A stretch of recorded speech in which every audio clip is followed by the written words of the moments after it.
pagdating sa basketball, we need drastic measures, as in super drastic. Yun ang maiterm ko kasi ang daming kailangan baguhin, no?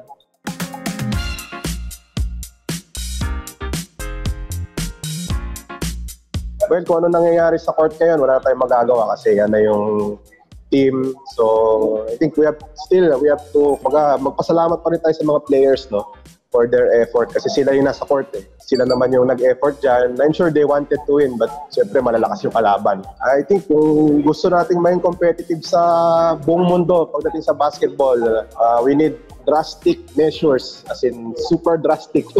Yun ang maiterm ko kasi ang daming kailangan baguhin, no? It comes to culture, when it comes to yung basketball natin in itself. Mangyayari lang yan if mag-a-act yung mga nasa taas. I think sila yung talagang kailangang kumilos. Kung sino yung mga nasa taas. Ayaw ko nang pag-usapan yung coaching strategy and coach shot and all. But at the end of the day, it's command responsibility kung sino yung nasa taas. And I think sila dapat ang umakto rito kung gusto nilang maging competitive tayo. Maraming dapat mangyari. Siguro isang suggestion ko. Yung PBA, I think PBA should also step in.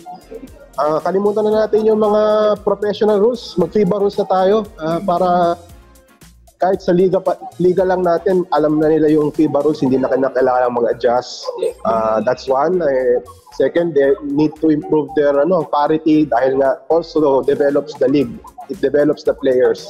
Isa pa, let's expose our players abroad. Huwag na tayong dito lang. Sumali tayo sa mga Jones Cup, sumali tayo dun sa mga packet tournament every off-season. O kaya magtayo tayo ng sariling liga or tournament. Dali natin yung mga foreign teams, yung mga malalakas para nahasa yung ating national team and even the club teams. And then siguro isa pa, change the calendar. Sundan na natin yung FIBA calendar. Kung walang liga walang tournament yung mga liga during these months, huwag na rin tayo maglaro.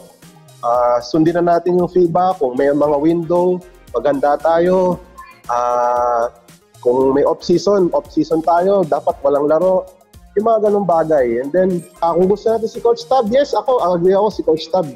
Isa yan sa magandang candidate. Ang SBP ba, can they, pwede na ba nilang forgive and forget na si Coach Tab? Yung SMC din, ganun din, forgive and forget na ba yung kay Coach Tab? Kasi nga, marami tayong narinig na haka-haka na si ganitong player hindi pinahiram dahil nga si Coach Tab ang coach. Yung mga ganung malilit na bagay, pwede na ba natin kalimutan yon for the sake of Philippine basketball? Yung mga ganung bagay, no? So I think, doon pa lang sa mga sinabi ko, ang daming kailangan mangyari in order for us to be competitive in the world stage.